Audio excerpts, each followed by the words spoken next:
And 2 years after his public downfall, the New York Times uncovered evidence of the role that Andrew Cuomo's sister played in allegedly smearing some of his female accusers. Next on CNN News Central, 2 years after his departure from office, the New York Times is reporting on the role that Andrew Cuomo's sister allegedly played in smearing his female accusers. He was one of the most nationally known governors in this country until he was forced to resign after a series of allegations of harassment.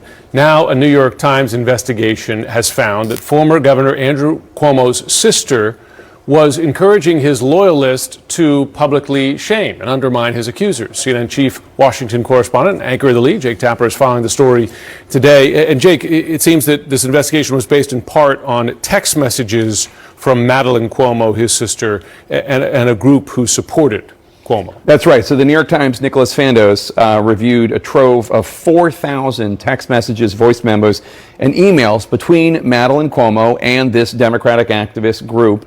And you have in this trove, for instance, Madeleine Cuomo, the former governor's younger sister, saying, "Good morning, just spoke," and he thinks a distraction could be helpful today. And she suggested at one point photos of Charlotte, that's Charlotte Bennett, one of the governor's accusers, photos of Charlotte in her sex kitten straddle taken from her Instagram account, bimbo photos, really despicable, unsophisticated girls. It's that kind of encouragement that Madeleine Cuomo gave to this activist group that was all over the internet, sliming the governor's accusers and acting as if they were this spontaneous, organic organization.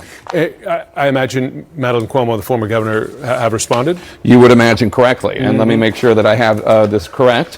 So a spokesman for Andrew Cuomo says, quote, "The governor does not personally have, nor does he follow social media accounts, and he was not directly or indirectly involved in these online efforts. When he's had something to say, he has not held back from doing so publicly." That's a spokesman for Andrew Cuomo.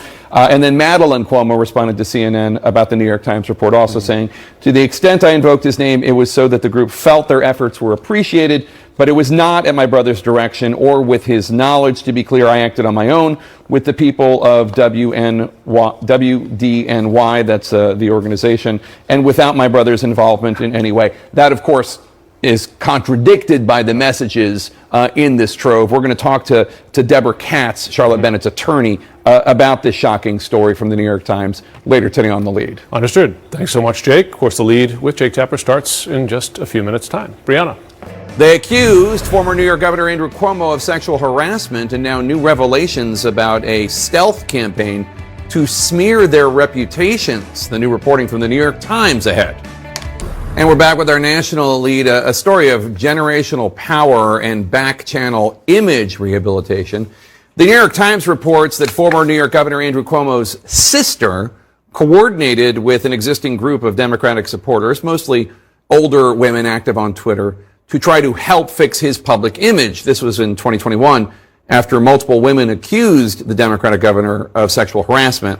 Madeleine Cuomo, the governor's sister, reportedly encouraged the group called We Decide New York, WDNY, to publicly attack, if not smear, the accusers, including Charlotte Bennett, Cuomo's former aide, who alleges that the governor asked her inappropriate questions about her sex life, claims that former Governor Cuomo has denied. One of the group's leaders reportedly tweeted threats such as this one at Bennett, quote, "Your life will be dissected like a frog in a high school science class."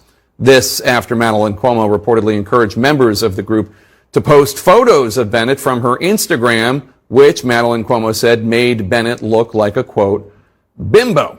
Madeleine reportedly told the We Decide ladies that the governor was, quote, seeing everything, but in public she said he was not involved. Though the group's official We Decide Twitter page still states, quote, "We stand by New York Governor Cuomo." The New York Times reports that the group has since fractured a tad. The group's president told CNN today, quote, "The board of WDNY will not condone the repugnant behavior of Madeleine Cuomo." CNN has also reached out to the governor and his sister. The former governor's spokesperson says Andrew Cuomo, quote, "does not personally have, nor does he follow social media accounts, and he was not directly or indirectly involved in these online efforts. When he's had something to say, he has not held back from doing so publicly." His sister Madeleine Cuomo tells CNN, quote, "To the extent I invoked his name, It was so that the group felt their efforts were appreciated, but it was not at my brother's direction or with his knowledge, unquote. Joining us now, the attorney representing Charlotte Bennett, Deborah Katz. Ms. Katz, thanks for joining us. You called Madeleine Cuomo's role in all this, quote, shocking but not surprising, unquote. And you say you're looking to use some of the New York Times reporting in Charlotte Bennett's lawsuit against the governor. How? Well, we know from this reporting that Madeleine Cuomo did what we knew was happening, which is part of a concerted campaign to try to smear and intimidate complainants from coming forward. Andrew Cuomo was a bully. He surrounded himself with people who tried to intimidate and bully women who came forward.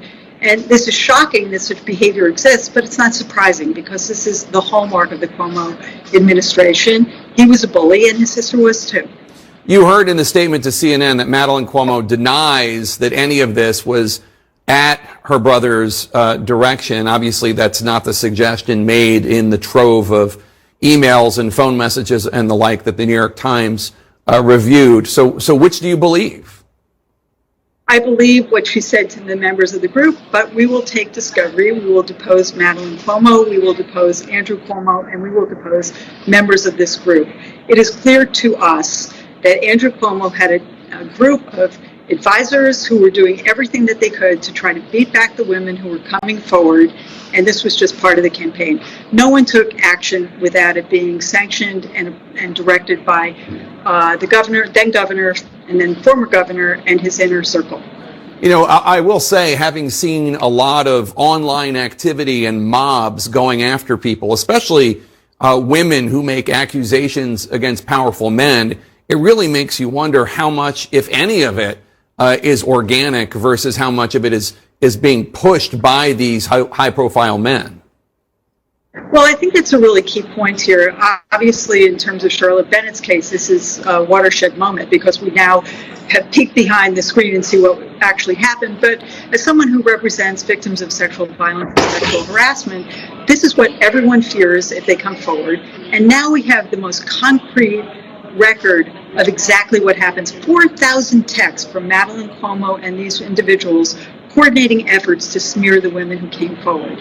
And the timing of every time Andrew Cuomo was in trouble, there would be efforts to smear the women. It was coordinated, and we see that, and that's exactly why women fear coming forward against the powerful, because they don't want to be treated like this. Does this make your client, Charlotte Bennett, feel relieved in any way, in a weird way, in the fact that this wasn't necessarily organic? This was basically a political army on the internet of trolls? I think Charlotte knew from the very beginning that this wasn't organic. This was a coordinated effort. This is exactly what then Governor Cuomo and then former Governor Cuomo did to people who came forward. He would just try to smear them, discredit them. And it was a shot at other people who would come forward to not do that, because who would want to be treated this way? One of the trolls put something on the internet saying, your life is going to be dissected like a frog in a high school science class. Who would want that kind of scrutiny? And consider that image. It's such a violent image. Yeah. Deborah Katz, thank you so much for your time. Really appreciate it. Thank you for having me.